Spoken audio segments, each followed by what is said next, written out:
quanto mais base você tem, mais fácil fica para acompanhar as mudanças, porque eles não estão inventando novas formas de pensar. Mas na tua opinião, quais são as características importantes para que a pessoa se torne um programador?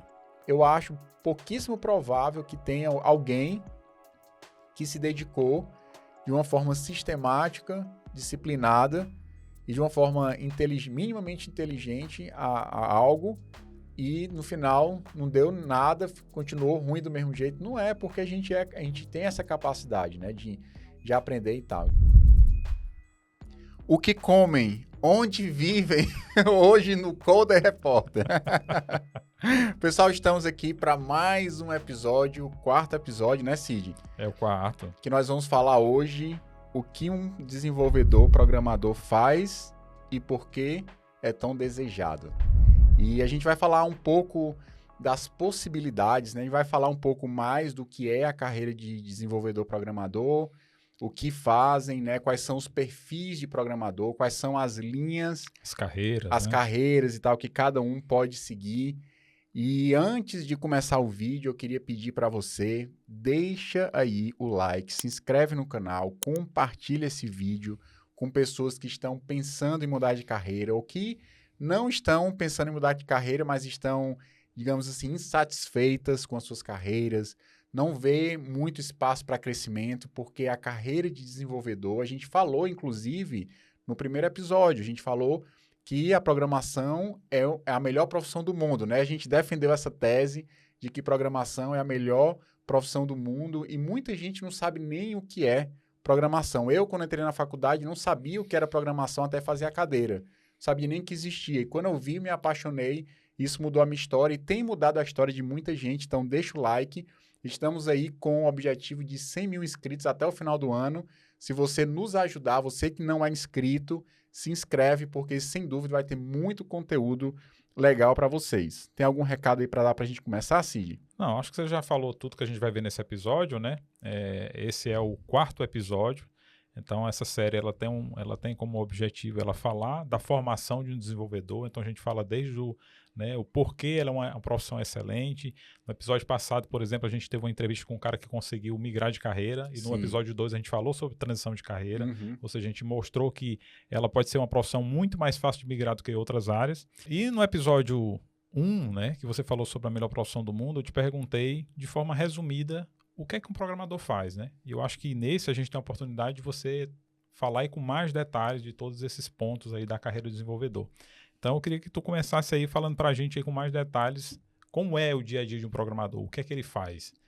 Legal, eu já comentei com vocês, né, e quem eventualmente não viu o primeiro episódio, eu vou dar uma recapitulada aqui com relação a o programador, basicamente, ele vai escrever um texto para que o computador entenda.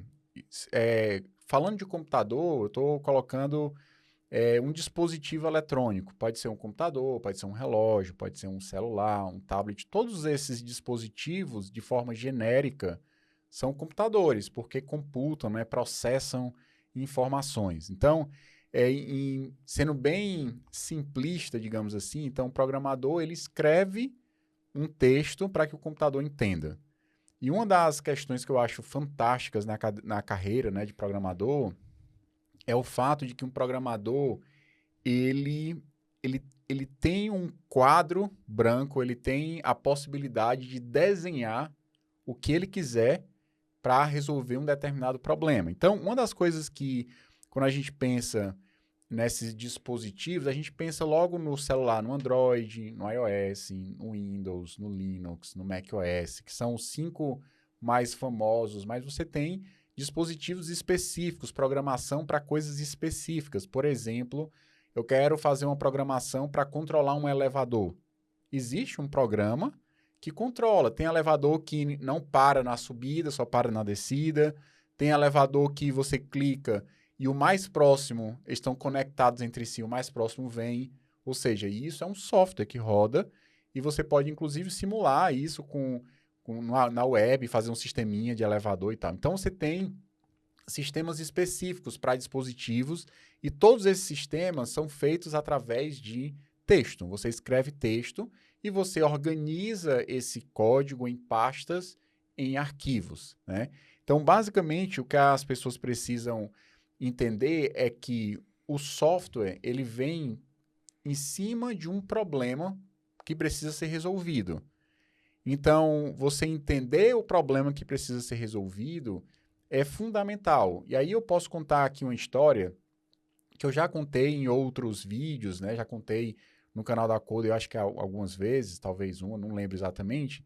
Mas aqui, como talvez muitas pessoas novas vão assistir, eu acho que é legal. Que foi a primeira vez que eu me senti como um profissional de programação. Ou seja, até então eu estava caminhando, já estava empregado, né? Tinha saído do estágio, tinha passado num concurso, estava trabalhando. Cheguei lá sem saber nada, né? E tive alguns desapontamentos com a programação que eu achava que era de um jeito e quando eu vi na prática era outro e eu achei, cara, eu não imaginava que era assim, né, e tal. E aí fui aprendendo até que eu recebi um projeto e eu tinha que conversar com o cliente. E aí, lá em Brasília, no Ministério da Previdência Social, super formal, todo mundo de paletó. E aí eu coloquei lá o meu paletó, tirei a poeira, né? Fez até a barba, né? Fiz a barba, que hoje eu não fiz, né? Então eu tava nos panos lá. E aí cheguei em Brasília, nervoso, né? Obviamente. Cara, eu sou um cara técnico e estou acostumado a estar lá conversando com o computador. A gente vai falar, inclusive, algumas características, né, de programadores, pessoas que se dão bem na profissão, né? E eu entrei e comecei a falar com o cara sobre um assunto que eu não conhecia, contabilidade, né? Eu venho da engenharia, então matemática não seria um problema muito grande, mas eu comecei a falar sobre contabilidade, sobre planos de previdência privada, eu precisava de um sistema que ia controlar isso. E foi uma experiência incrível. Embora eu tenha ficado nervoso, embora eu tenha achado... Eu saí do avião, cheguei em Brasília, né? Pela primeira vez, eu acho, ou foi a segunda. E tipo assim, cara, isso aqui é gigante, lá o plano piloto lá, né? A esplanada dos ministérios é gigante. E aí você fica meio inibido, né? Assim, com medo de as coisas não caminharem de forma correta. Mas o fato foi que eu conversei com o cliente e aí eu pude ver a mágica que é você pegar um problema real, né, um problema de âmbito nacional, porque o sistema que eu fiz, Bradesco usa, o Itaú usa, os grandes bancos, né, os grandes planos de previdência privados do Brasil usam. E é um software que eu fiz e a galera lá tem que baixar um aplicativo desktop para rodar. Então, tudo isso veio a partir de uma conversa com o cliente explicando. Eu recebi um calhamaço de papel com todas as regras do sistema. Cara, e foi muito massa, porque 3 meses depois, eu falei para o meu chefe, não dá para seguir esse modelo de desenvolvimento pesado. Na época a gente usava um modelo bem burocrático, né, com muita papelada, muitas validações. Então, para você desenvolver, tinha tanto papel antes, né, que era desestimulante. Só que eu falei para ele, ó, o prazo legal é daqui a 2 meses e meio, 3 meses. Não dá para entregar no prazo legal se for seguindo o fluxo normal. E aí ele disse, não, então tá liberado. Tu faz, depois a gente vai documentar o sistema. E aí eu fiz. 2 meses e meio depois eu entreguei um sistema, a gente validou, né? Teve até, eu não sei se eu conto agora, né? Um momento super estressante, assim, porque tinha um prazo legal. E aí abriram uma videoconferência, aí tu imagina isso, o presidente da empresa, os chefões do cliente lá do Ministério da Previdência, todo mundo lá, videoconferência aberta. E aí eu chegava e dizia assim, pode testar que agora vai funcionar. O estagiário mandou, né? Não, eu falei, não é estagiário não. E aí eu tava à frente, né? A cara do projeto era eu, né? Não era nenhum gestor e tal. Pode testar que agora vai dar certo. Pima de riba, né? Aí o cara testou e deu errado. E aí isso, antes eu tinha conversado com a galera da infraestrutura. Daí quando você pensa em desenvolvimento, não é você só pegar a solução o problema do cliente e transformar isso em software, né? Você também tem que conversar com as áreas. Eu tinha conversado e o cara disse, não, pode ter certeza que não tem nenhuma versão antiga do sistema rodando. Parece conversa de político, né? Você pode ter certeza. Pode ter certeza que vai dar certo. A gente vai investir lá no plano, né? E aí o cara me garantiu que não tinha nada. E aí, quando foi na quinta vez, o cliente já estava chateado, o presidente da empresa suando frio lá e olhando com um cara feia para mim. Aí eu liguei pro cara e disse assim, ó, com certeza, não estou perguntando, estou dizendo, com certeza existe um outro sistema que está rodando esses arquivos. Era um processamento batch, um processamento que era feito no servidor, né? O cara mandava os arquivos e se processava. Mais ou menos como é o imposto de renda. Você manda o imposto e lá na Receita processa, mais ou menos assim.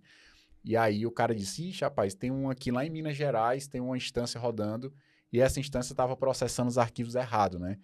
E aí eu disse, ó, desculpa aí, não foi um erro na programação, foi um erro aqui na infraestrutura, agora pode testar. E ele testou e deu certo, né? E aí foi muito legal, porque eu passei por altos e baixos emocionais, né? E isso é uma questão que a galera levanta muito, né? Porque existe uma pressão normal da profissão, mas via de regra o programador ele é muito blindado. Isso é bom, porque você tem camadas, por exemplo, de gestores que muitas vezes vão lá falar com o cliente e você, como programador, vai receber a demanda e vai, digamos assim, fazer a parte técnica. Mas nesse caso foi legal porque eu fiz o fluxo inteiro, que era um processo atípico, tinha um prazo legal curtíssimo para fazer, 3 meses, e aí eu fui lá, eu bolei a solução, a arquitetura do projeto. Cara, foi muito massa. E aí eu percebi o poder que é a criatividade, né, de você pegar um problema e transformar isso em código. Então foi uma experiência incrível, entendeu? E aproveitando essa deixa que você deu, até que você está explicando o que um programador faz, e você citou um exemplo que você foi para Brasília, foi ouvir o cliente, percebeu o problema e você vai transformar isso num software, né, para resolver o problema do cliente. E aí no começo tu falou, cara, o que um programador faz? Ele escreve texto para um computador entender. Mas escreve o quê? Fazendo uma pergunta bem de leigo aqui para as pessoas entenderem, né? Sim. Tu deu o exemplo do elevador. Tu chega lá e diz assim, sobe elevador, desce elevador. Mas escreve o quê? O engraçado, né, que é possível que você crie funcionalidades que sejam tão claras de entender como um leigo entenderia. Então, se você for olhar, por exemplo, um código escrito de um elevador, provavelmente vai ter uma função que vai dizer sobe até o 8º andar, sobe até o... Você cria uma função sobe e passa o número do andar como parâmetro, né, digamos assim. Então, você tem como, dependendo do tipo de mentalidade que a gente chama na programação de paradigma, ou seja, você tem uma forma de pensar. Então, você tem um cara que tem um paradigma de uma cultura indiana, ele pensa de uma forma. Você tem um cara que tem um paradigma americano, ele pensa de outra forma completamente diferente. O que esse cara indiano valoriza são determinadas coisas, o que esse outro valoriza são outras coisas. Então, a forma de pensar, também na programação existem formas diferentes de pensar. E uma dessas formas, você pensa num software, num programa, a partir de objetos e suas interações, né? Então, por exemplo, cita aí algum objeto qualquer. Sei lá, um carro. Um carro. Um carro, ele tem características, correto? Perfeito. Então, você tem, por exemplo, cita aí uma característica do carro, para ver se tu acerta. Uma característica do carro? É. Andar. Andar. Andar não é uma característica do carro. Andar é mais um comportamento. Ok. Concorda? Beleza. Porque é mais um verbo. Ok. Né? Mais uma característica. Ok. Vamos lá. Tem que ter porta para entrar. Pronto. Porta é uma característica do carro. Peso é uma característica. Cor é uma característica. Motor é uma característica, né? E esses objetos, ou seja, tu pega um carro, que é um objeto mais complexo, você consegue perceber que ele é feito a partir de composição de outros objetos mais simples. Porque o carro, ele é mais complexo do que o motor, porque um carro tem um motor. Uhum. Então, o carro é algo que, além de ter um motor, ele tem outras coisas, A né? conjunção de todos esses objetos aí. Injeção eletrônica, tem ar-condicionado, tem freio, tem várias coisas. Então, Os mais velhos vão dizer, tem carburador. carburador, exatamente, E aí, você percebe que você pode imaginar um software como objetos e as suas interações. Então, a gente já percebe nesse exemplo do carro que você tem um objeto carro que interage com o objeto motor, porque um carro tem um motor. Então, você consegue ver o seu software como objetos e suas interações. Então, um elevador, ele vai ter determinadas características. Então, por exemplo, você tem a corda que segura o elevador. Uma corrente, pelo amor de Deus. Né? Uma corrente, uma corda de aço, né? É uma corrente? Não, é um cabo de aço. É um cabo de aço, é um cabo. Então, tem um cabo, Eu estou pensando nos elevadores primitivos, né? E aí, esse cabo de aço, ele tem uma determinada metragem para ele saber exatamente quantos metros ele precisa andar entre um andar e outro. Uhum. Então, por exemplo, pode ser que a função, eu digo para o elevador, ande 7 metros. E 7 metros corresponde a 3 andares. Uhum. Então, ele vai lá e anda 7 metros, porque o comando veio dizer assim, vá para o andar 3. Okay. E aí você consegue imaginar, o elevador tem as dimensões, então eu tenho que considerar várias características e eu consigo desenvolver software dessa forma. Então, essa é uma das mentalidades, talvez a mais popular, que a gente chama de orientação a objeto. Rapaz, agora eu entendi. Agora eu saquei, né? Agora eu entendi! Agora eu saquei! Então, quando você diz que você está programando orientado a objetos, você imagina um software todo organizado em objetos e suas interações, entendeu? Então, vou fazer aqui uma analogia, certo? Imagine que cada objeto está numa corrida numa maratona. Será que faz sentido para esses objetos, esses corredores, correrem todos de mãos dadas? Uma maratona? Não. Por quê? Porque vai deixar todo o processo mais difícil. Amarrado e eu não vou ter um ganhador na maratona se for todo mundo junto também. Né? Então, imagina 100 corredores, todos de mãos dadas, né? Formando ali meio que um bolo, né? Não precisa ser uma reta, um bolo ali, meio que todo mundo junto. Vai ficar extremamente amarrado. Só que, quando a gente pensa em software e pensa em objetos, por que não apenas o objeto é importante, mas a interação entre esses objetos é importante? Porque você não consegue criar um software que cada objeto é uma ilha, ninguém fala com ninguém, ou seja, você vai ter um software com 1000 objetos e nenhum conversa com o outro. Então, você não tem um software, você tem 1000 partes que não se conversam entre si. Mas, se você tiver um software que tem 1000 objetos e todos esses objetos falam entre si, isso deixa o software extremamente amarrado. E fica difícil de você manter. Então, um dos aspectos importantes é você entender claramente quais são os objetos. E outro aspecto extremamente importante é você entender quem precisa conversar com quem. Sabe uma coisa legal que tem de programação? E engraçado que a gente não estava nem previsto falar muito sobre isso, mas dá para a gente imaginar como uma pessoa. Então, por exemplo, tem coisas que ninguém sabe que só tu conhece. Tu nunca falou para tua esposa. Então, vê um pensamento aqui, eu não vou falar tudo que acontece na minha mente. Aí, Del, tu vai criar sujeira lá em casa, vai perguntar o que é que você pensa que você não conta para mim, né? Ei, só abrindo um parênteses rápido, minha esposa, eu perguntei para minha esposa, né? Qual seria o superpoder que você quer ter, né? Uhum. E aí meu superpoder é conseguir saber o que as pessoas estão pensando. Aí eu falei, rapaz, isso não é superpoder, não, isso é uma desgraça. Porque é mesmo, né? A curiosidade falou mais alto ali.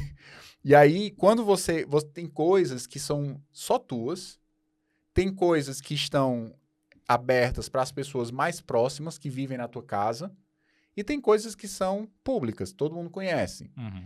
Entendeu? Isso também acontece nos objetos. É legal. Então, tem característica dos objetos que só o objeto conhece. e aquilo ali não será exposto para o software inteiro. Por quê?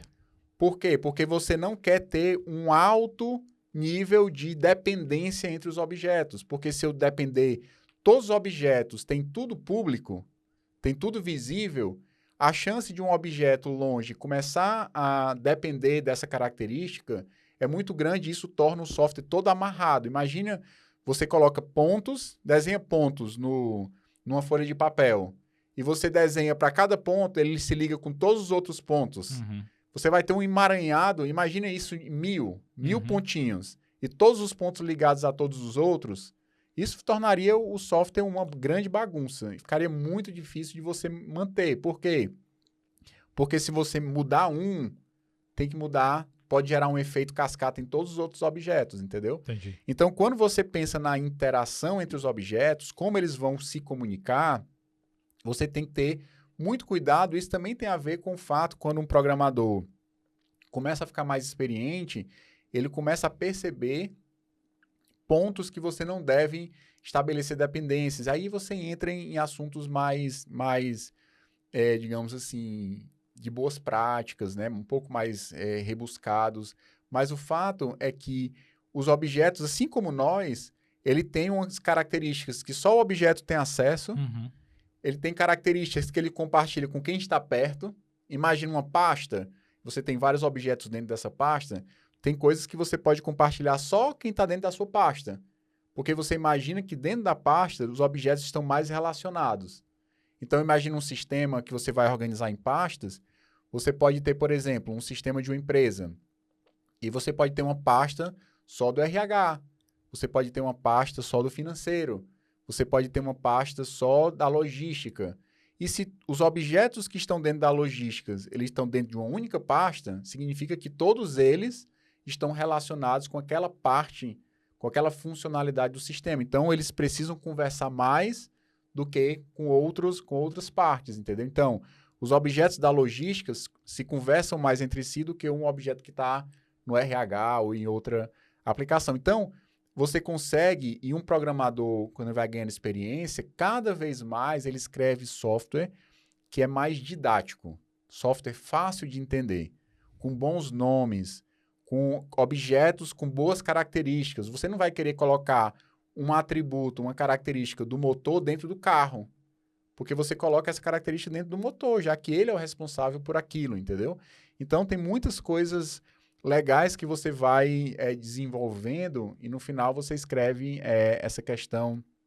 Tudo se converte a texto, mas não é o texto que a gente está imaginando aí se você é um leigo, né? Não é texto em português, nem em inglês, a gente vai falar um pouquinho sobre isso.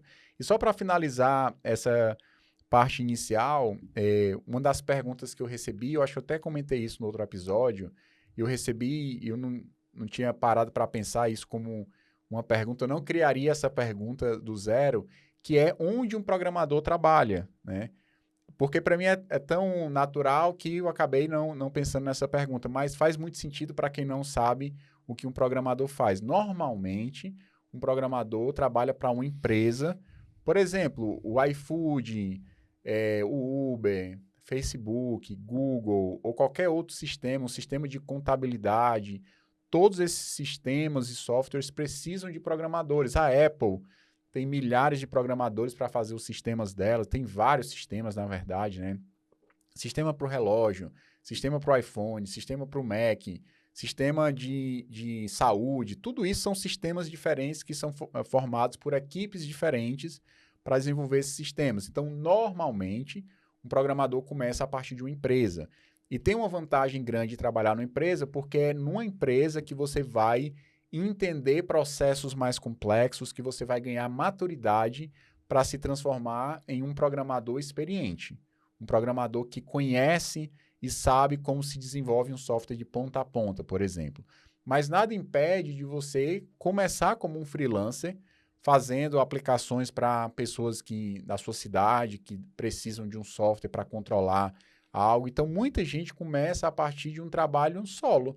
Vai lá, começa a fazer um sistema sozinho, oferece isso para um comerciante, oferece para outro e montam empresas grandes a partir de uma aplicação, entendeu? Então, isso é bem é bem comum também. Mas se eu pudesse dar uma orientação, eu diria que é interessante entrar numa empresa, você pode até começar ali solo para você montar um portfólio, você ter experiência e tal, estudando e desenvolvendo aplicações, e isso te dá uma credencial. Pô, tá aqui, ó, fiz esses sistemas aqui, bem documentado, bonito, com cuidado, e você mostra para um cara que vai te contratar, ele vai dizer, opa, legal, o cara conhece a tecnologia, então vou contratar ele.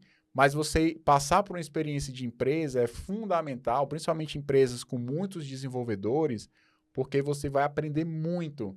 E isso vai te levar para um patamar completamente diferente. E depois que você atingir um patamar de senioridade, né, ser um cara já experiente na área, você pode, inclusive, montar uma empresa, ser um freelancer, um cara que vai eventualmente potencializar os ganhos ou fazendo um trabalho por fora ou mesmo vivendo exclusivamente desses trabalhos fora do ambiente corporativo. Mas começar por lá, eu acho que é uma dica fundamental. Uhum.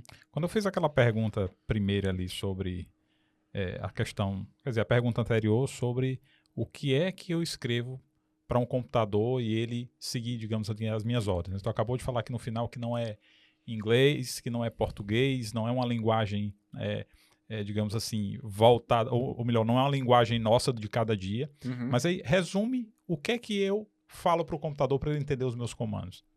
Pronto. O que é que eu escrevo, né, na verdade? Então, o que acontece? Nós temos 2 grupos de linguagens, digamos assim, para essa nossa conversa aqui que faz sentido. São as linguagens naturais e, outro lado, são as linguagens artificiais. Linguagens naturais é o que a gente conhece. Português é uma linguagem natural, inglês é uma linguagem natural, alemão, russo, qualquer uma dessas linguagens são linguagens ditas naturais, que a gente fala no dia a dia para comunicação entre pessoas. Mas qual é o problema dessas linguagens? Tem 2 grandes problemas que impedem essas linguagens, não diria impedem, mas elas não são adequadas para que a gente use para conversar com o computador em português ou em inglês. Embora nas linguagens artificiais existam palavras em inglês que a gente usa, por exemplo, entendeu? Então, você tem o for, que para a gente fazer determinadas coisas, if, para você criar uma condicional e tal. Mas quais são os grandes problemas? Primeiro, que as linguagens naturais, português, inglês, alemão, italiano e tal, são muito flexíveis. E isso torna a escrita do software complicada. Então, por exemplo, se você tem 500 pessoas e essas 500 pessoas precisam descrever um fato histórico.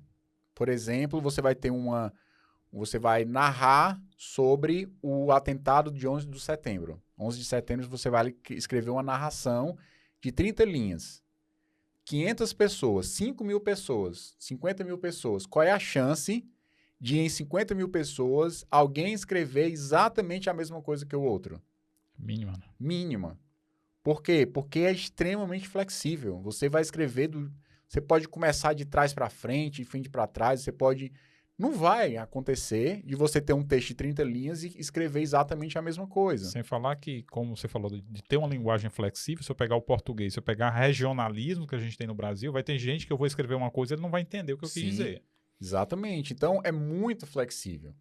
Né? E outro problema, e aí você tem uma flexibilidade, parece muito bom, flexível.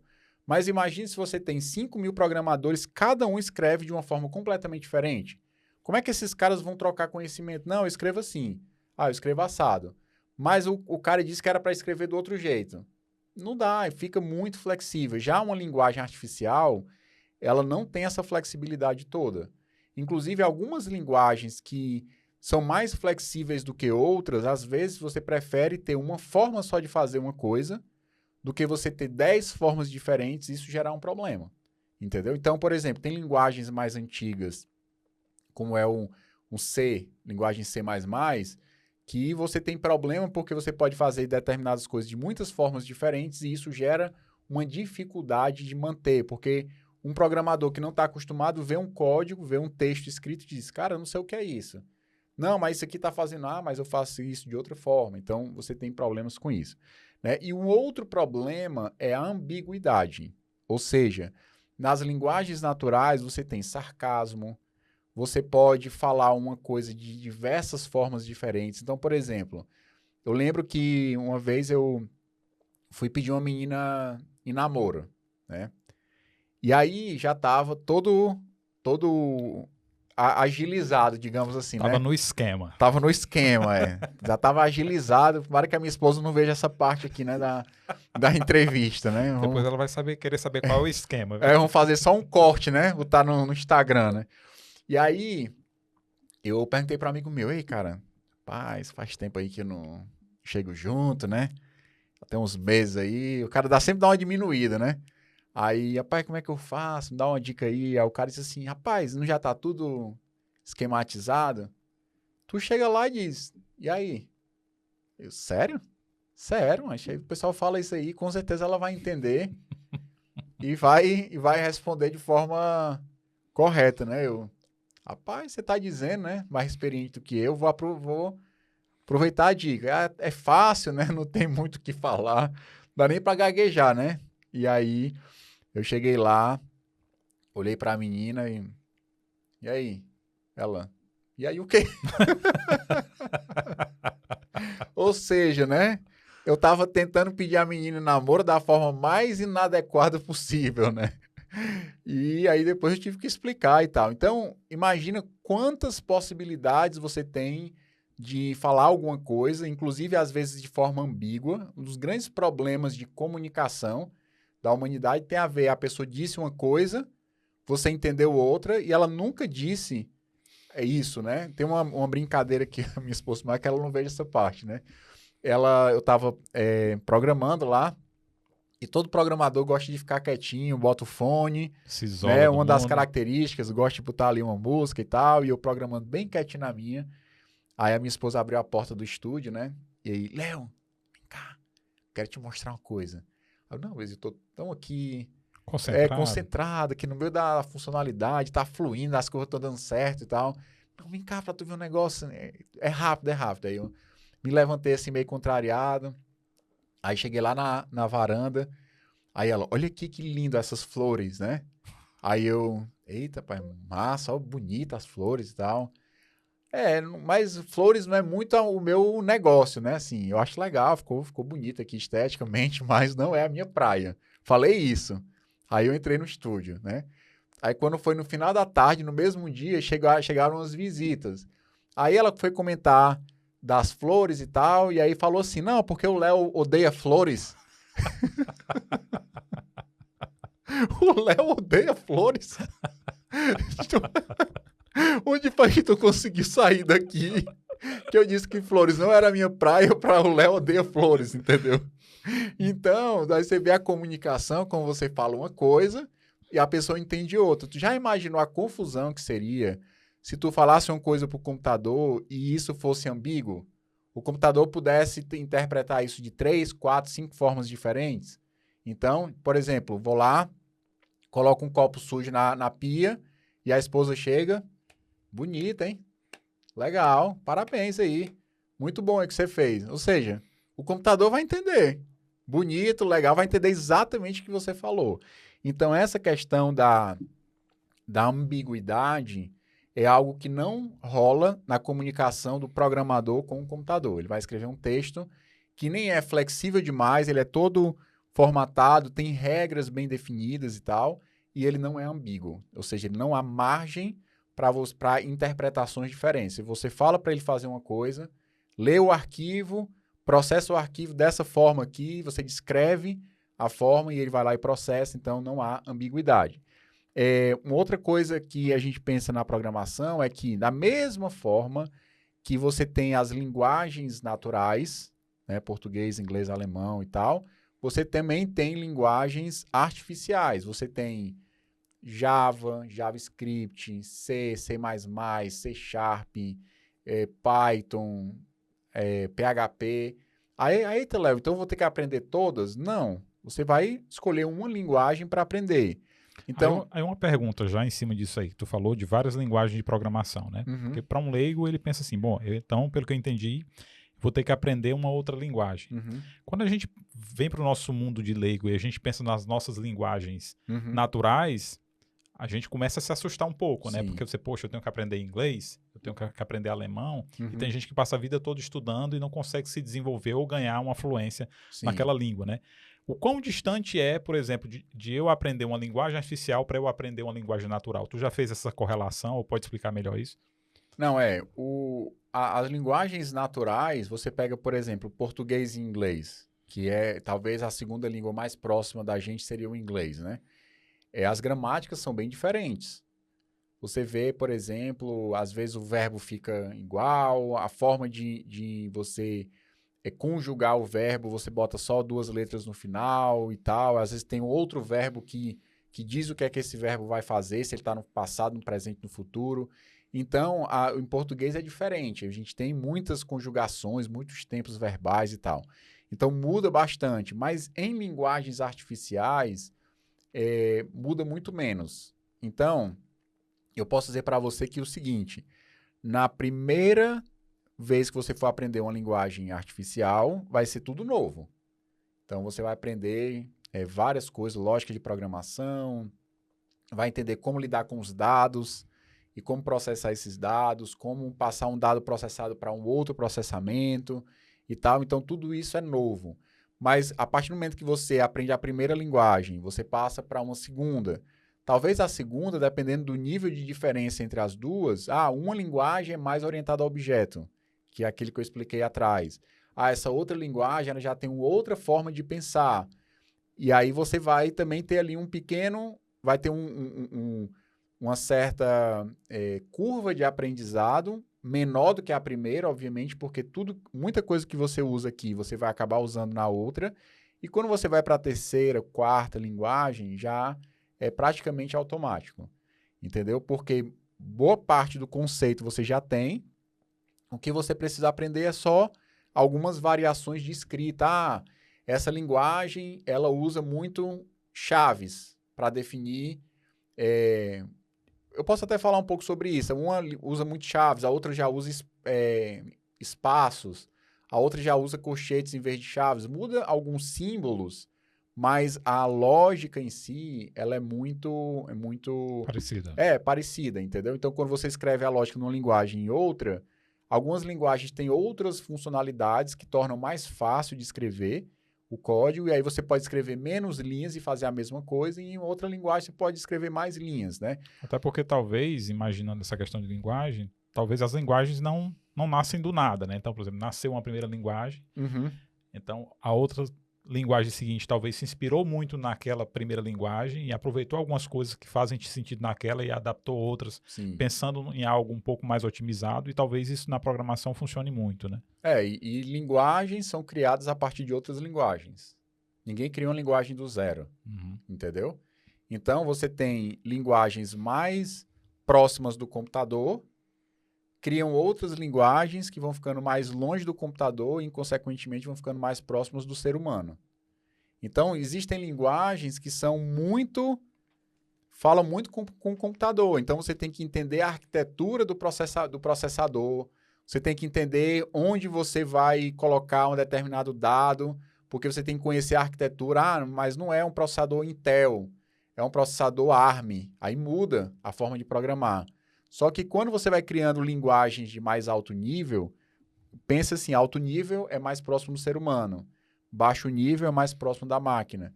E aí quando você cria linguagens mais próximas do ser humano, você vai colocando comandos, que um comando só já faz muitas coisas por baixo que você não precisa nem conhecer, entendeu? Porque você só sabe o seguinte, leia um arquivo. Só que para ler um arquivo existem vários passos internos que precisam ser feitos, mas a gente não precisa se preocupar com isso, porque as linguagens que a gente aprende normalmente são linguagens mais próximas do ser humano. Uma pergunta que eu tenho para ti, isso tem tudo a ver com o software, com o que a gente está falando aqui, é o seguinte: como é que você organiza um livro? Uma pessoa nunca viu um livro na vida, de uma forma mais generalista. Como é que um livro é organizado? Você vai explicar para alguém. A pessoa conhece o básico ali, mas nunca viu um livro, por exemplo.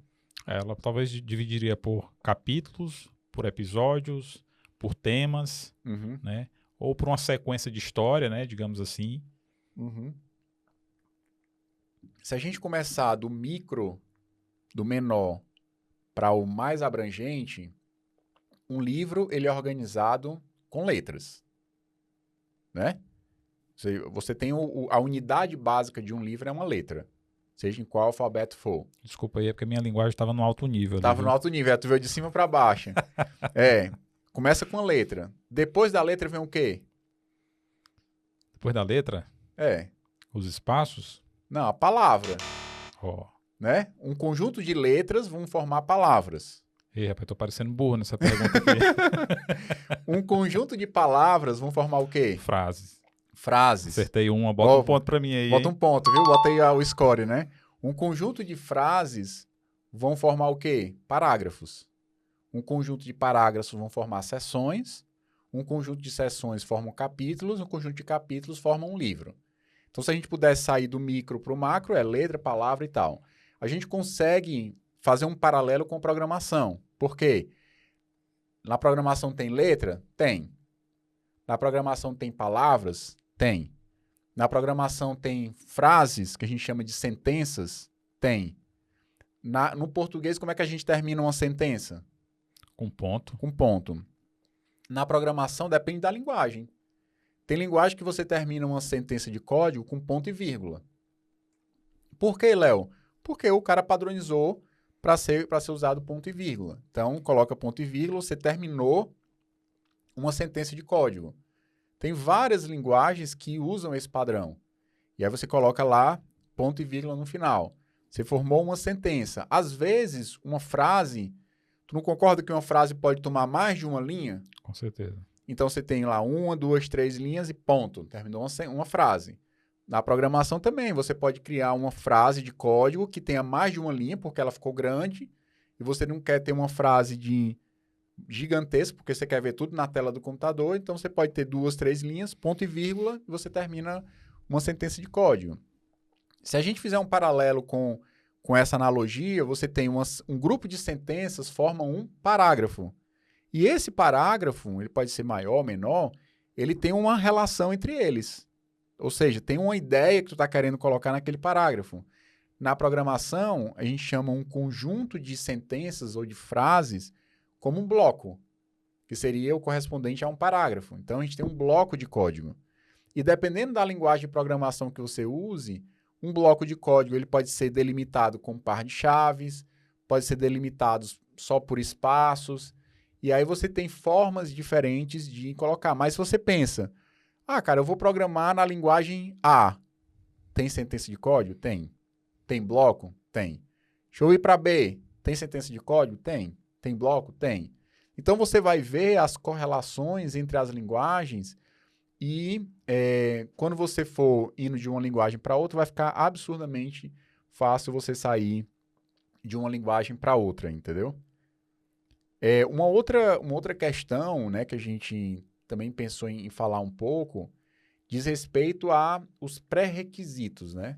O que é que um programador quer? Assim, tu tem ideia, tu conhece, né? A gente tem programadores dentro da empresa, tu pensa assim, em alguma característica que para ti, que não é um programador, mas tu observa nos programadores, ou um pouco da característica do que um programador faz, porque a gente já tem aí uma parceria de alguns anos, de a gente estar desenvolvendo, e tu muitas vezes é o especialista do produto, né? Tu vai lá, pesquisa, entende, compara soluções de mercado e traz para a gente funcionalidades.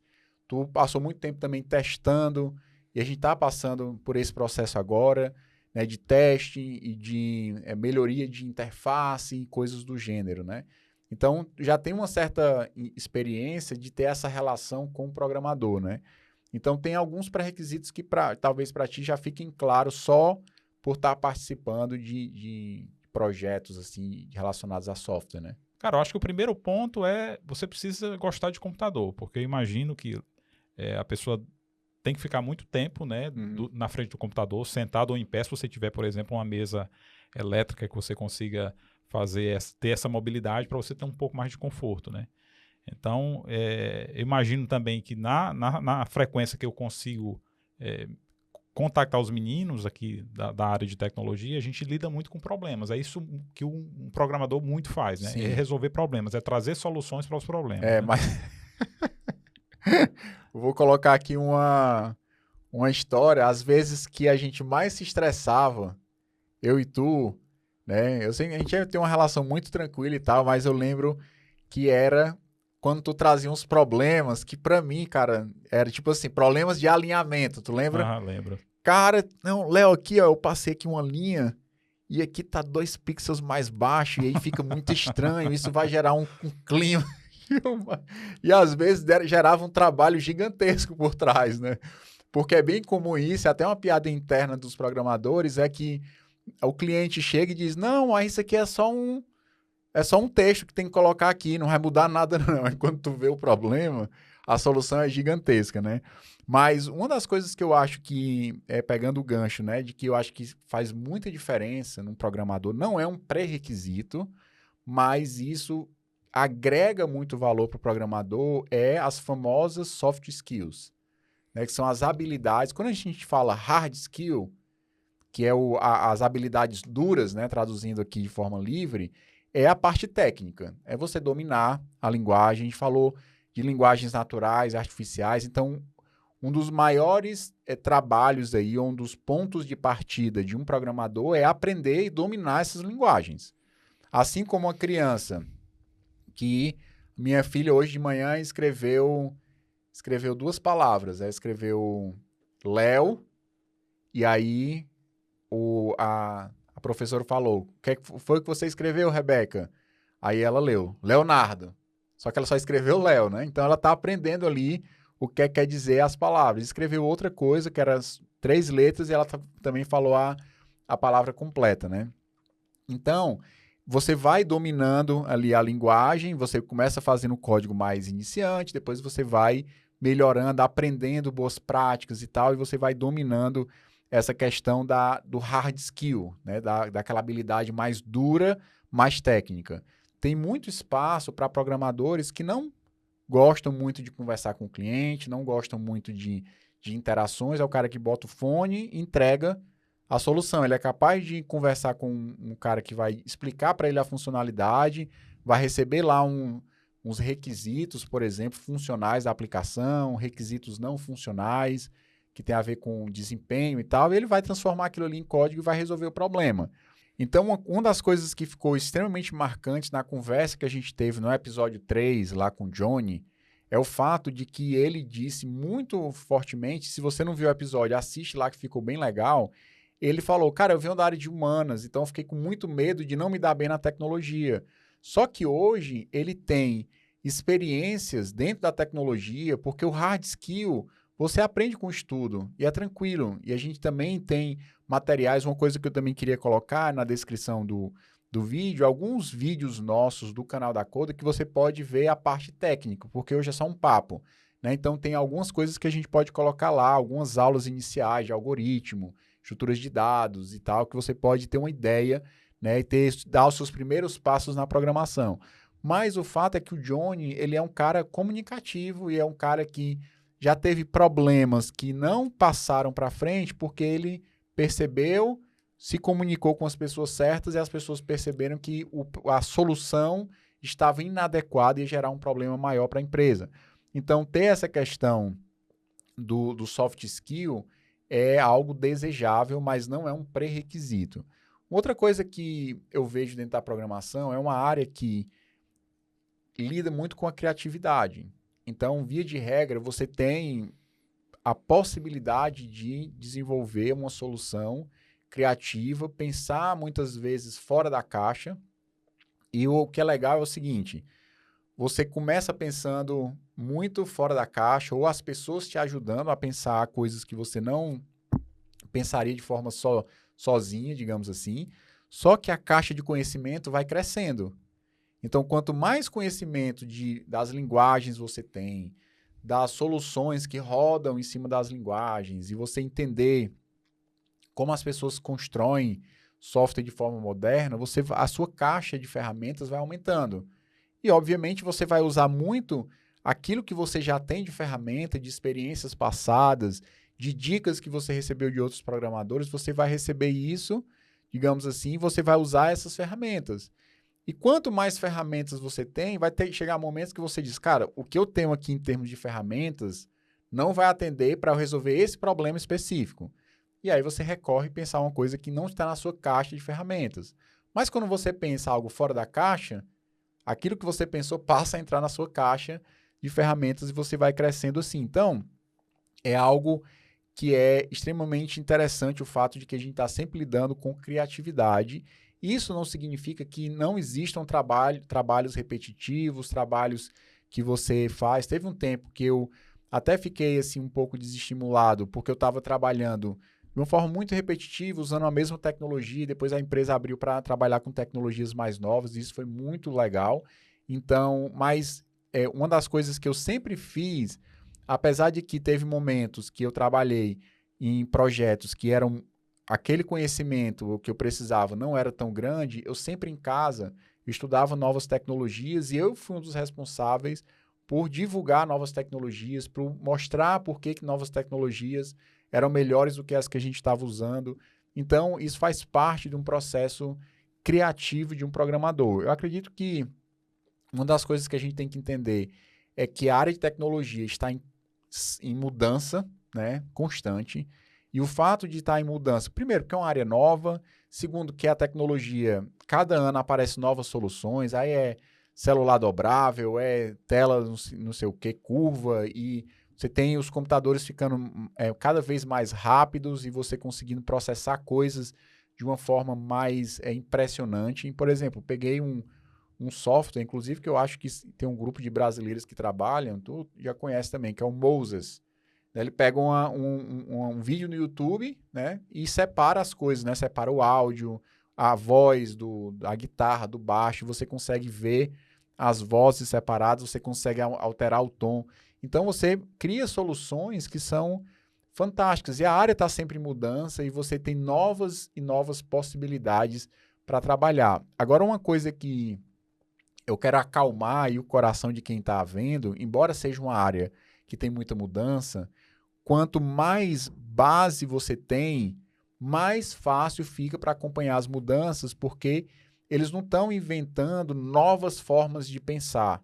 Então, por exemplo, eu falei para ti do paradigma de orientação a objeto, isso remete a muitos anos atrás, há 40 anos atrás, entendeu? E você tem outros paradigmas, funcional, por exemplo, que é uma outra forma de pensar software, que vem lá da década de 60. Então, são paradigmas que ainda hoje são usados, que ainda hoje fazem sentido usar e que não mudaram de muitos anos para cá, porque a forma de pensar, você não muda toda semana. Então, por isso que é legal, porque você pega uma linguagem que é orientada a objeto, que tem toda essa lógica de como você desenvolver usando essa metodologia.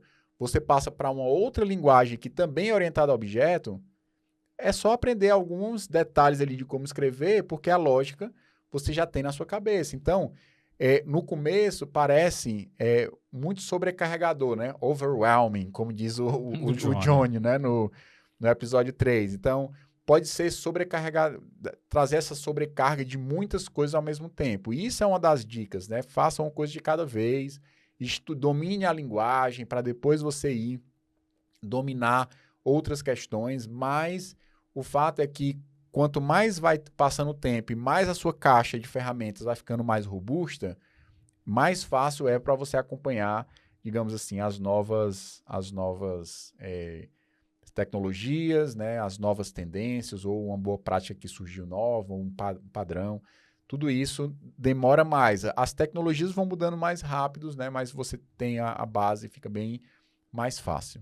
Léo, quando você pensa na vida de um desenvolvedor, e aí eu fazendo aqui um paralelo a outras profissões, né? Você pega, por exemplo, medicina. O cara, ele é um médico, mas ele é especialista, por exemplo, ele é um ginecologista, ele é um ortopedista, ele é, enfim, um cirurgião. Uhum. Dentro da programação, existe essa divisão também de especialidades ou um desenvolvedor, ele é sempre um desenvolvedor?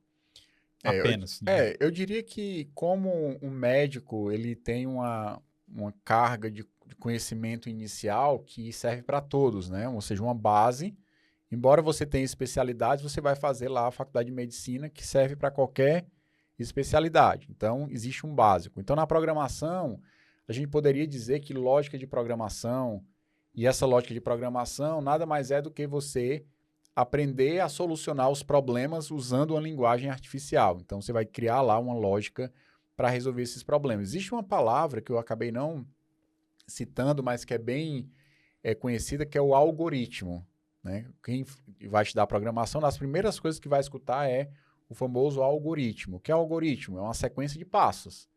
Então, eu posso te explicar, por exemplo, como é que sai aqui da minha casa e chega numa determinada loja de construção. Cid, tu vai pegar aqui na rua à direita, depois que tu passar a segunda rua, tu dobra à direita de novo, pega a BR, e aí tu vai fazer tal e tal no segundo anel viário. Eu vou te dizer uma sequência de passos para tu sair de um ponto para outro. Isso um programador faz, e qualquer programador, independente da área que ele vai escolher, ele tem que entender sobre o básico, sobre os dados, como é que eu organizo os dados no computador. Eu tenho um número, eu tenho letras, eu tenho textos, eu tenho valores verdadeiro e falso. Então, você tem essas estruturas, né? Eu tenho uma lista, eu tenho uma fila, eu tenho uma pilha. Tudo isso são dados que você tem dentro do computador. Então, essa parte básica, todos os programadores vão passar por isso, vão entender essa parte básica para usar isso onde quer que ele entre. Eu posso fazer, tipo assim, uma ideia, digamos assim, histórica, né? Inicialmente, tinha pouquíssimos computadores no mundo, né? Tinha lá nos Estados Unidos, lá na Califórnia, Bell Labs e tal, as faculdades, né? Tinham grandes computadores. Tanto é que, tu sabe a origem do que a gente chama, quando tem um erro, a gente chama de bug. Tu sabe qual é a origem Não. da palavra bug? É porque nesses computadores você tinha válvulas. Tu que é da música sabe que tem alguns amplificadores valvulados, né? E aquilo ali esquenta e tal. E às vezes as mariposas lá pousavam nas válvulas e queimavam as válvulas porque ficavam pregadas e aquilo ali causava um mau funcionamento no computador. E o computador era todo valvulado. E aí, quando o computador parava de funcionar, normalmente era por conta de um inseto, de um bug. Entendeu? Aí, historicamente, você chama erro. Ah, tá com bug. Deu um erro aqui. Então, o bug vem historicamente dos primeiros computadores. Então, nessa época, você só tinha uma forma de programar, que era praticamente você não tinha nem como, você não tinha acesso ao computador. Você escrevia um cartão perfurado e esse cartão perfurado era interpretado pelo computador e ali ele rodava um código. E aí saía o resultado numa folha de papel. Tipo, deu erro. Aí o cara, caraca, eu tenho que perfurar o papel de novo, porque eu errei esse comando aqui, que esse comando precisa ser executado antes do outro. Eu troquei a ordem. Aí você vai lá, perfura de novo o papel e manda. Então, nessa época, você tinha apenas esses grandes computadores, né? Esses mainframes. Então, você só tinha uma forma de programar, que era usando...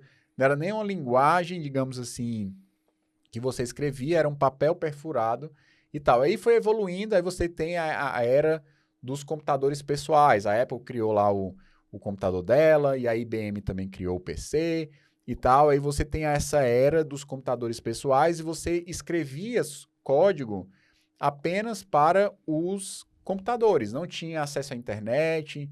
Então você tinha aplicativos como Word, você tinha aplicativos como PowerPoint, tudo isso rodando dentro de um computador, jogos e tal. Então você tinha, os programadores programavam só para o computador.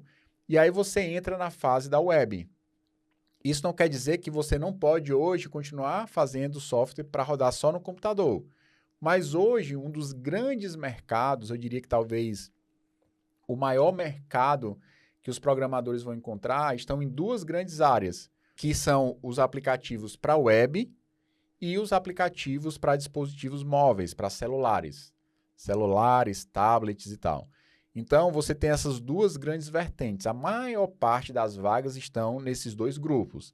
Então, quando você vai para web, Aí você tem algumas tecnologias que são fortíssimas e que a web depende dessas tecnologias. Então, por exemplo, você tem um famoso HTML. Nós temos uma aula básica de HTML, mais de uma, na verdade. Tem o CSS, que é a parte de estilo. Você tem o JavaScript, que é uma linguagem artificial que a gente citou. Uma das mais usadas no mundo, né, JavaScript. E ela é a base de todo o comportamento da web. Se você usa qualquer aplicativo, Gmail, Google, YouTube, está recheado dessas 3 tecnologias. Então, você pode se tornar um especialista, um programador especialista para a web. E as empresas estão procurando programadores especialistas. Independente se você vai fazer um software para computador ou para web, a parte básica você tem que conhecer. O básico da linguagem e tal.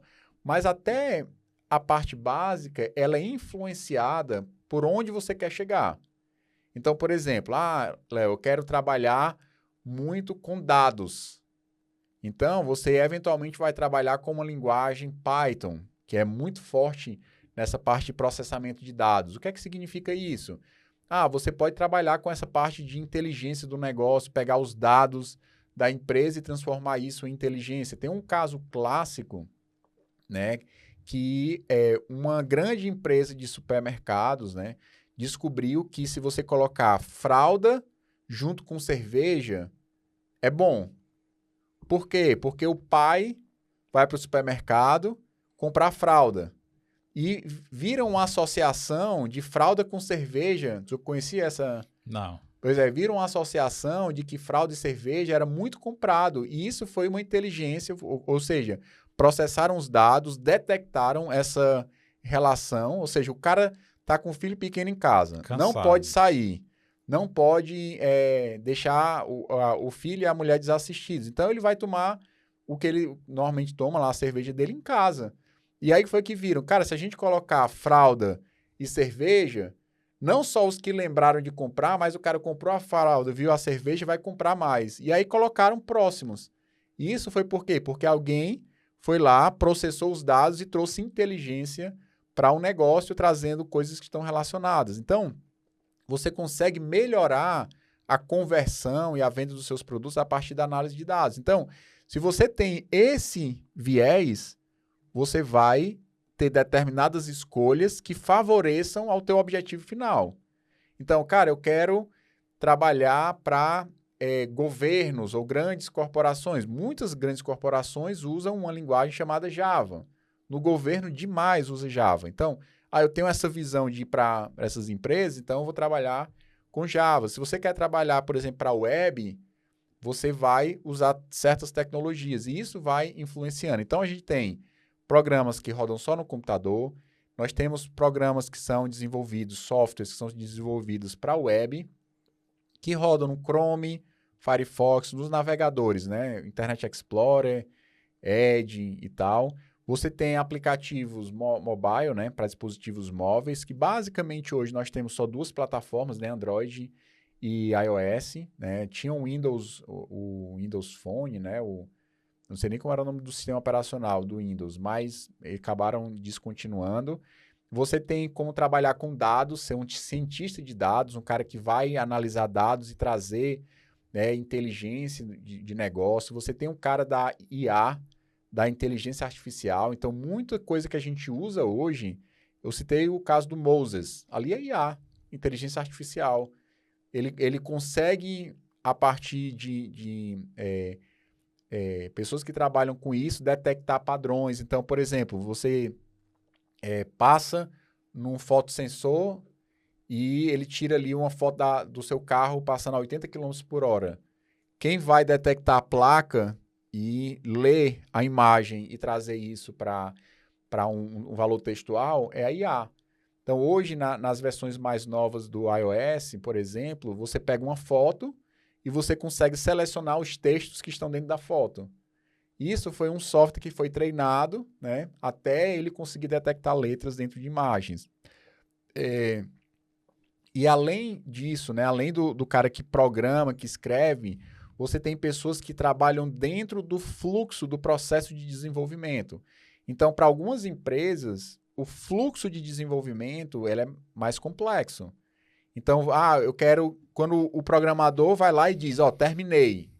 Ele aperta o botão lá dizendo, terminei e mandei esse código para ser integrado, para ele fazer parte do sistema, você resolveu um bug. Muitas vezes aquele processo de jogar isso e disponibilizar para o cliente é automático. Ele roda os testes em cima, passa por toda uma esteira de processamento até que aquilo ali ele faz a disponibilização para o cliente. Então, tem profissionais que trabalham integrando todos os trabalhos dos programadores.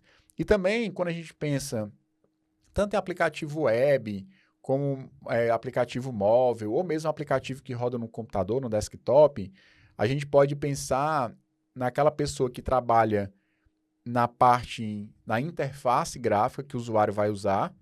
Então, pegando, por exemplo, o software da Receita. A gente não baixa aquele programinha da Receita, que é aquela interface que a gente vai preenchendo, né? Você vai entrando, coloca lá seu endereço e tal. Pronto, aquele software ali faz parte da interface gráfica que o usuário vai interagir. Então, da mesma forma, quando eu entro no Gmail, tem aquela interface lá, que eu escrevo o e-mail, que eu clico nos botões e tal. Aquilo ali a gente chama de front-end. Front, né? Frente. Então, é a parte que está na frente do sistema, é a cara do sistema para o usuário. Tem a ver com cores, botões, posicionamentos e tal. Tudo isso tem a ver com o programador front-end. E tem um cara que programa a parte que roda lá no servidor, que a gente chama de back-end, a parte de trás do sistema. Então, existe essa divisão, né? O cara é do front, que cuida da parte da frente, e aí as empresas muitas vezes contratam um programador que seja especializado só no front, e as empresas também contratam programadores que são especializados só na parte de trás. Ou seja, quando você envia lá o seu imposto de renda, lá na Receita Federal aquilo ali é processado. É feito o batimento daquilo que você informou com a empresa que você trabalha, com o médico que você pagou, tudo aquilo ali é cruzado e aquela lógica roda no back-end. Então, você também tem programadores que são especialistas numa área. Quando a gente tem um programador que ele conhece o processo inteiro, ele tanto sabe trabalhar no front como sabe trabalhar no back, a gente chama esse cara que é um cara full stack. Ou seja, ele é completo na pilha, né, de desenvolvimento. Fora outras tecnologias relacionadas que você também precisa aprender, né, como banco de dados e tal. E aí são coisas que a gente pode comentar talvez depois. Mas o fato é que no começo é mais ou menos parecido e depois você vai se especializando para aquilo que você procura vagas, para aquilo que você entende que você quer trabalhar com aquelas tecnologias, entendeu? Entendi. E quais são as principais carreiras relacionadas com o desenvolvimento e quais as diferenças entre elas? Nós temos os programadores, né, os caras que vão escrever código. Depois disso, a gente tem arquitetos. Esses arquitetos, eles são são programadores também, né, e eu participei da célula de arquitetura durante muitos anos. E o arquiteto, muitas vezes, ele é responsável por desenhar como o software vai interagir. Lembra que eu falei para ti que a orientação a objeto, você tem objetos e as suas interações, e que a gente não pode ter, por exemplo, 1000 objetos, todo mundo agarrado, porque o software não vai conseguir entregar valor. Pronto, o arquiteto é o cara que vai dizer, esse grupo de objetos não pode conversar diretamente com esse. Para conversar, eles têm que passar por esse grupo de objetos. Então, um arquiteto é um cara que pensa e planeja o software, tipo, a ideia geral do software, cria algumas restrições para não virar bagunça, porque uma das questões mais importantes quando você vai escrever software é escrever software que seja de fácil manutenção. O que é manutenção? É as pessoas estarem corrigindo os problemas, estarem evoluindo o software, sair da versão 1 para a versão 2, para 3. Se você tiver um software que é organizado, isso vai ficar mais fácil para você entregar algo de valor, algo que vai crescendo de uma forma sustentável. Então, muitos softwares fracassaram porque foram mal planejados. Isso não é algo muito distante. Então, as pessoas precisam ter cuidado e muitas vezes a figura do arquiteto é o cara que planeja o software como um todo. Ele tem a visão geral dos processos e tal, e os programadores vão lá e escrevem as funcionalidades. Então, ele normalmente é um programador experiente, um cara bem técnico, que vai definir as restrições. Além disso, você tem, por exemplo, historicamente a gente trabalhava muito com essa questão do analista, o cara que vai lá, conversa com o cliente e pega os requisitos do sistema. Hoje, a gente tem uma prática muito mais de toda a equipe tem acesso a um especialista. Então, por exemplo, eu vou construir um sistema médico. Eu não vou imaginar da minha cabeça um sistema médico. Não tem por que eu fazer isso. Eu não sou um médico, eu não sou especialista. Então, para o cara que vai conversar com o cliente, vai pegar ali os requisitos. Cara, o sistema médico ele tem que ter uma agenda. E a agenda é o coração do sistema. Que a partir da agenda a gente vai disparando os exames e tal. E a agenda ela tem que funcionar com essa característica, tem que ser flexível nesse ponto. Nesse ponto ela não pode, porque tem uma regra lá do plano de saúde. Então, o especialista vai te dizer como o sistema deve se comportar. E aí, muitas vezes você tem um cara que é responsável por pegar essas informações e extrair isso para uma documentação que as pessoas entendam. Então, você tem várias metodologias que vão gerar coisas diferentes, caso de uso, histórias de usuário. Aí você tem como transformar um requisito, né? A gente separa os requisitos assim, requisitos funcionais, que geram funcionalidades no sistema, uma tela e tal, e requisitos não funcionais que tem a ver com desempenho, tem a ver com restrições que o sistema não pode demorar mais do que 3 segundos para dar uma resposta. Então, é um requisito que o cliente pediu e a gente tem que atender isso no software, né? Então, tem a galera que trabalha com isso. Você tem gente de teste, que trabalha só testando e também tem a ver com codificação, e você vai fazer testes na aplicação. Normalmente, os testes faz parte também da vida do programador. O programador escreve o código e testa esse código, né? Mas existem equipes voltadas para testar. Você tem a equipe de qualidade, né, que garantem que o sistema vai estar com qualidade. Você tem a equipe de UX, né, de design, por exemplo. Você tem gestores, né, pessoas que gostam de gestão e gostam de liderar a equipe, cuida de cronograma, cuida da parte financeira dos recursos, né? Como é que eu vou alocar? Eu não posso alocar esse recurso financeiro agora, todo de uma vez, porque vai precisar lá na frente. Então, ele vai gerenciando tempo, recursos e tal. E você tem a galera que trabalha, por exemplo, com dados, bancos de dados, que também é uma área super interessante, né? Por exemplo, eu trabalhei no sistema que tinha a maior base de dados da América Latina. Gigantesco os dados lá, né? Que é a base da Previdência. Então, lá você tem as informações de boa parte do povo brasileiro, informações gigantes e tal. Então, na hora que você vai trabalhar com esses dados, você tem que ter uma expertise em relação a isso. Você também tem o pessoal que trabalha com infraestrutura, que trabalha com as máquinas, com os computadores, com as redes, e que vão disponibilizando ali os sistemas, né, os ambientes, para você jogar o seu software e aquele software ser entregue para o cliente de uma forma adequada, né? Hoje você tem uma série de facilidades, porque você tem serviços na internet baratos, que você não precisa mais comprar um computador e disponibilizar o site nesse computador. Você pode ter milhares de computadores à sua disposição, tem que ter dinheiro, né? Mas você pode...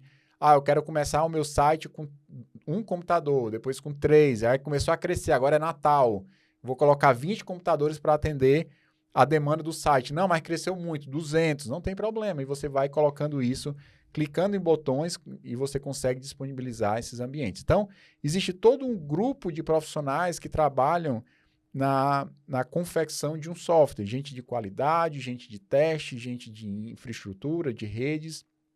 E o programador, que é a área, né? Eu sou programador, arquiteto durante muitos anos, e é a área que eu cuido mais, mas isso não significa que eu estou limitado, digamos assim, a só programação. Por muito tempo, eu que cuidava da infraestrutura da nossa aplicação, eu que instanciava as máquinas, que cuidavam lá para crescer e diminuir de acordo com a necessidade, parte de segurança.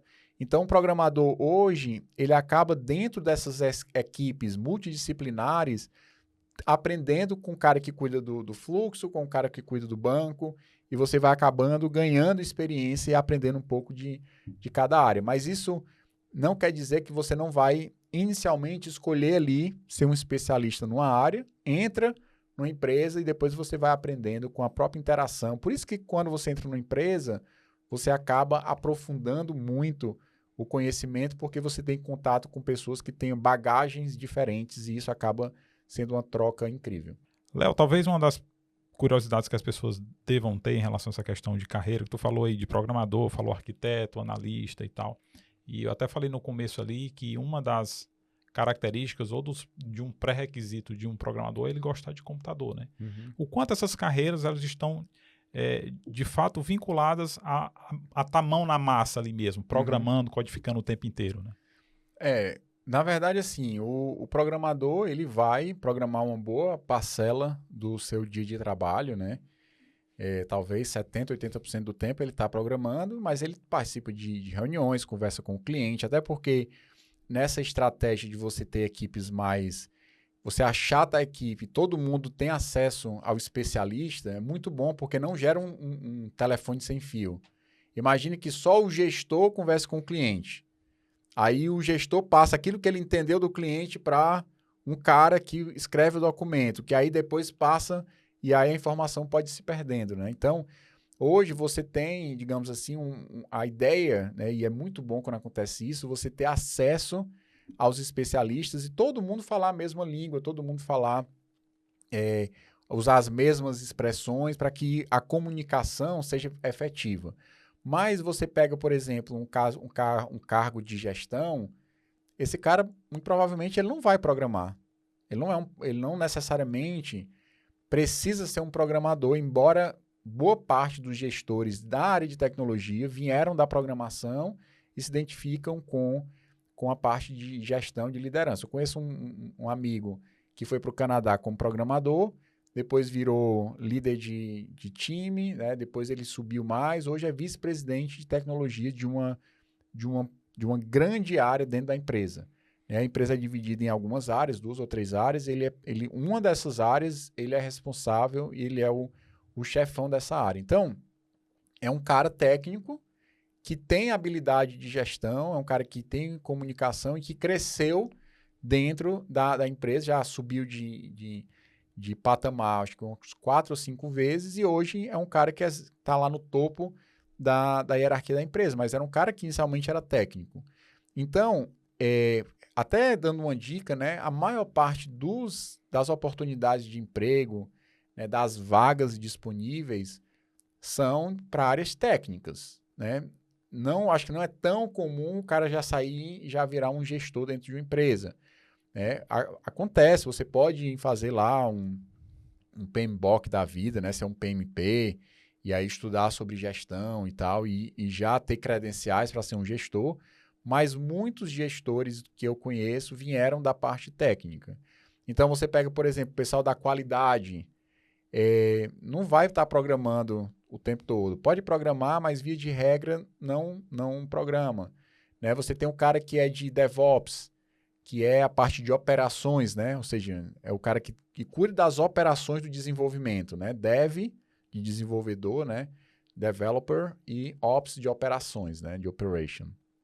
E esse cara, ele vai programar ali, ele pode programar alguns scripts e tal, mas não é o cara que vai estar o tempo todo com a mão na massa programando. Então, muitas vezes, dependendo do perfil da pessoa, por exemplo, o próprio Johnny, do episódio 3 que a gente entrevistou, ele entrou como programador front-end e hoje está pegando algumas coisas de operações, de DevOps e tal, e está ganhando experiência nessa área.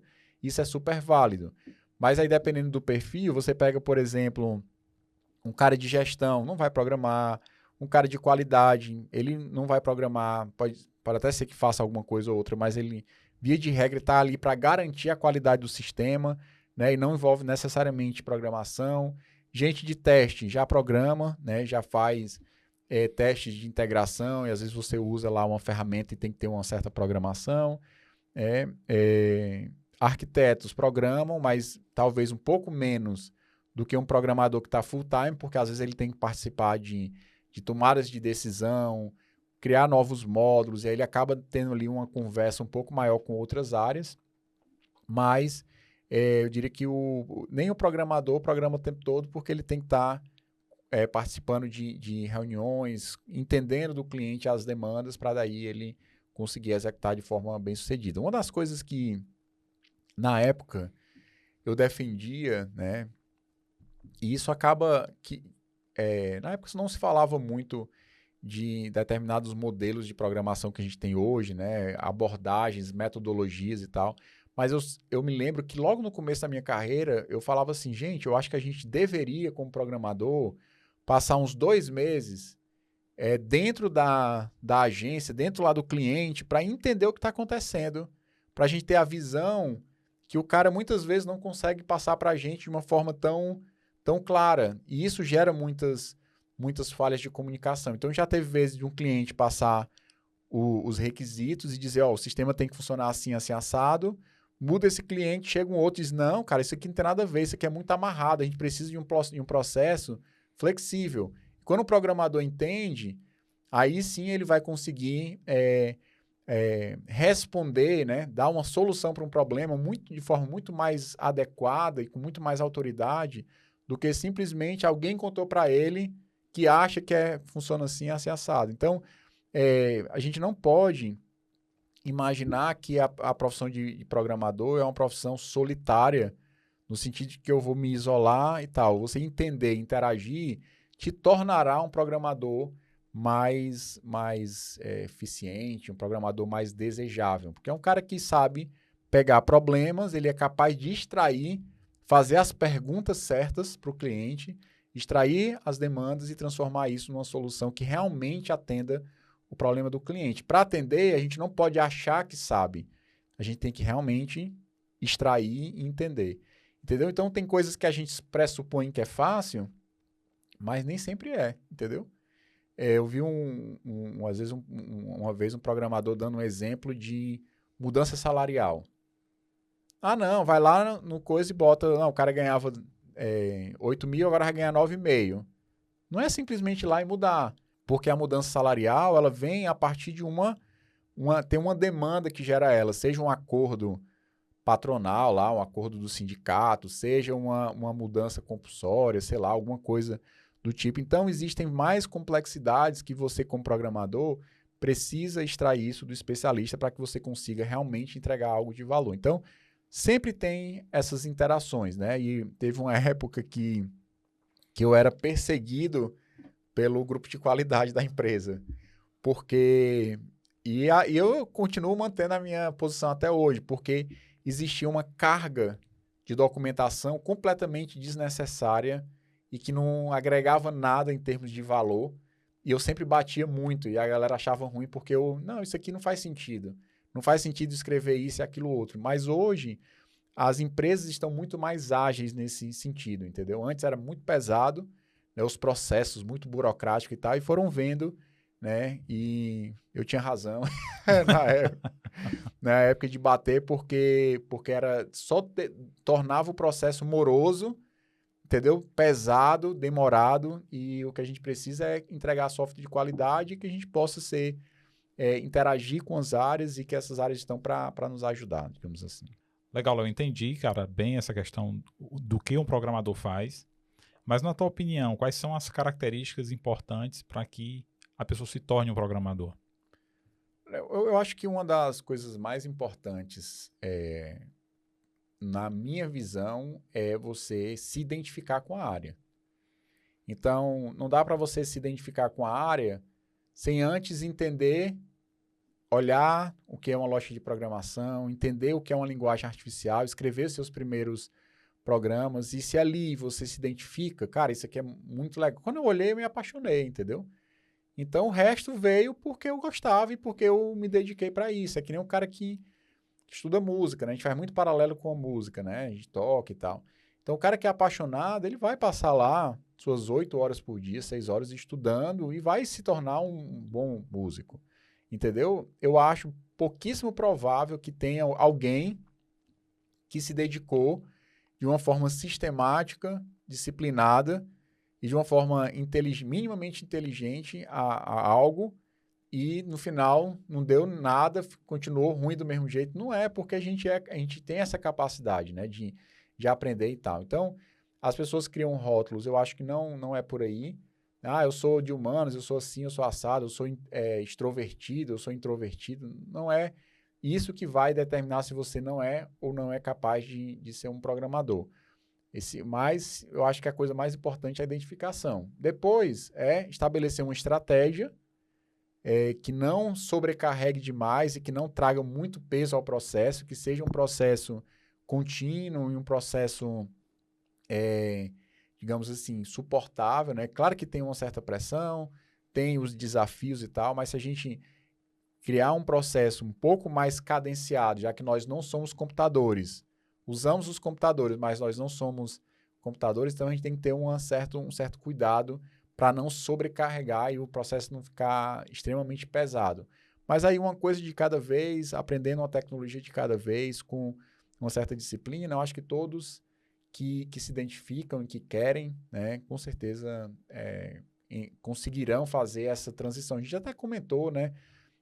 Tem gente que transiciona em intervalos bem atrativos, né? Em menos de um ano consegue transicionar e está trabalhando numa empresa, o que é muito, muito legal, né? E a gente também tem o fato de ser algo desejável, né? As empresas têm necessitado, é uma área nova, com demanda crescente, empregabilidade global, coisas que a gente falou no outro episódio, né? Com salários interessantes, ganhar em moeda mais forte, então tem muitas características que tornam atrativo, e eu acho que se a pessoa se identifica, não é difícil entrar na área e não é difícil se tornar um programador fundamental, né? Teve uma história para terminar aqui, de uma aluna, né, que estava com um problema, estava fazendo ali no começo, estava com problema no software, e eu fui lá resolver o problema e fui explicar a solução. Ela disse, não explique, porque se você explicar eu vou começar a chorar. Né? Ela estava bem estressada ali, porque eles estavam de mudança para um outro país e ela estava querendo mudar de profissão porque ela percebeu que, como programadora, ela conseguiria se alocar no mercado de trabalho. E ela estava ali estressada no começo, né? Com coisas básicas, era uma coisa simples, estava faltando para funcionar o software dela, e ela disse, não me explique, porque agora eu estou desestabilizada. Só que ela continuou, perseverou, e hoje ela é uma programadora super bem sucedida, dá palestras e tal, da tecnologia que ela trabalha, e se tornou numa profissional fantástica, entendeu? Então, o começo nem sempre é fácil. Quando você vê as pessoas lá na frente, né, colhendo os frutos, você acha que o processo dessa pessoa foi perfeito, foi suave na nave, né, foi tranquilo, mas, na verdade, todo mundo passa pelas suas dificuldades. Então, se eu fosse explicar ali, ela ia chorar. E eu não expliquei, eu só corrigi e funcionou. E aí, na outra aula, foi mais tranquilo, ela foi entendendo e tal. Depois começou a estudar por conta própria e hoje é uma profissional super bem cogitada no mercado, palestrante e tal. Então, muito legal você ver que esses processos não são perfeitos, né? Mas é uma questão de você ter um foco, ter um objetivo, uma estratégia, com certeza chega lá de forma possível e, né, e num tempo bem legal, bem curto, né, e atrativo. Acho que é isso. Então, pessoal, muito massa. Terminamos aqui o episódio. Acho que a gente falou muito, viu? Eu não sei nem quanto tempo deu. A gente vai já descobrir. É muito massa ter você até aqui. Se você chegou até aqui, é porque você gostou. Fale a verdade que você gostou, e se você não clicou no like, tá na hora de clicar aí no like, se inscrever no canal, colocar aí o seu comentário para que a gente possa, em outros episódios, tá colocando mais e mais conteúdos, né? A gente tem uma série muito legal, que é a série do Formação Dev, que a gente vai estar soltando muitos conteúdos e conversas como essa, que podem abrir a tua mente e te direcionar para outros conteúdos da gente também. A gente vai colocar na descrição outros links de assuntos iniciais que podem te ajudar nesse processo, nessa caminhada para ser um programador, para entrar numa outra área. Então, fico por aqui, né? Deixa o like, a gente está querendo chegar em 100 mil inscritos, não esquece, se inscreve também, e eu fico por aqui. muito obrigado por ter participado com a gente em mais um episódio. Teremos um próximo episódio também muito interessante. Que é o Sou Velho e Não Tenho Faculdade. Opa, olha aí, a gente vai falar sobre questão de idade, quando começar. Tem muita gente começando a partir de certa idade, tem muita gente começando sem faculdade. A gente vai falar um pouco mais sobre isso no próximo episódio. Então fique por aqui e até lá. Valeu, pessoal.